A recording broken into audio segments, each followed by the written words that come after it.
रहे हैं हमारे साथ। In fact now people are taking to the streets in Gauriganj Amethi to protest against alleged atrocities on Hindus in Bangladesh.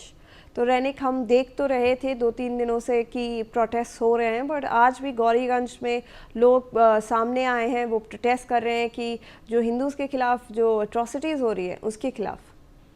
एकदम देखिए, बांग्लादेश में जिस तरीके से लगातार हिंदुओं के ऊपर हमला का घटना घट रहा है, जिस तरीके से माइनॉरिटीज को एकदम बांग्लादेश से नामो निशान मिटा देने का कोशिश किया जा रहा है, उसी का प्रतिवाद जो है वो देखने को मिल रहा है। अगर देखा जाए तो बांग्लादेश में लगातार 2024 का जुलाई महीने से अभी तक हिंदुओं के ऊपर या तो हो सकते माइनॉरिटीज के ऊपर अत्याचार का संख्या दिन पर दिन बढ़ता हुआ नजर आ रहा है। और जिस तरीके से बिपू चंद्र दास का रैनिक हमारे साथ बने रहे।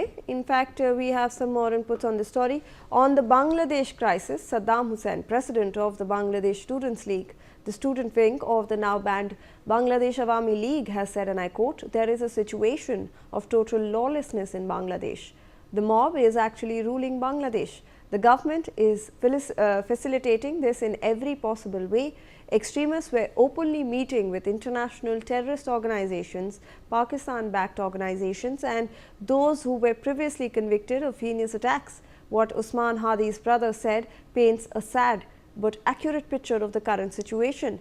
The government is responsible for all of these things that happen inside Bangladesh. Let's in fact listen in. There is total lawlessness situation in Bangladesh. There is the institutional breakdown in Bangladesh. The mob is actually ruling the Bangladesh. This government became a government of the mob, for the mob, by the mob, and not actually the killings, raping, looting, arson events. Not only that, judiciary is changed by the mob, administration is changed by the mob. And the government is facilitating in every way possible to make this happen. And extremists, you know, that they were openly meeting with the other terrorist organizations, international terrorist organizations, Pakistan-backed organizations, and who are previously convicted of heinous attacks. They are also freely moving and got every sort of shelter from the.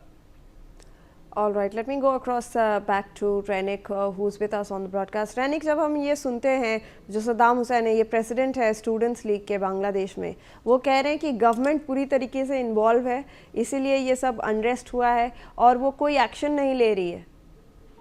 एकदम देखिए, Awami league की तरफ से इसके पहले भी दावा किया गया था और अभी आवामी लीग का जो छात्र संगठन है उनके तरफ से भी यही दावा किया जा रहा है कि बांग्लादेश का जो इंटरिम गवर्नमेंट है वो इसके साथ पूरा इन्वॉल्व है और इसी वजह से उनकी तरफ से कोई एक्शन नहीं लिया जा रहा है। अगर देखा जाए तो बांग्लादेश में जब हादी का मौत हुआ था, या तो बोल सकते हैं बिपू चंद्र दास का हत्या हुआ था, उसके बाद इंटरिम गवर्नमेंट की तरफ से कोई स्टेप नहीं अभी तक नहीं लिया गया।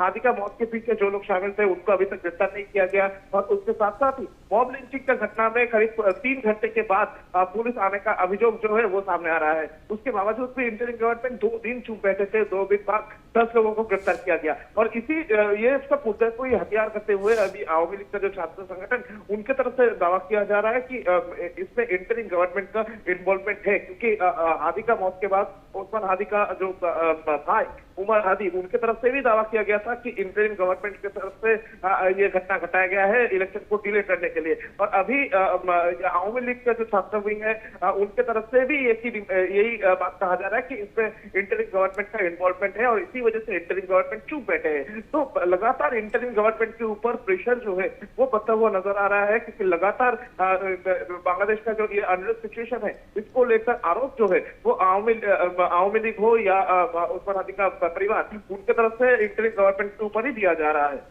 जी धन्यवाद रैनिक। We are shifting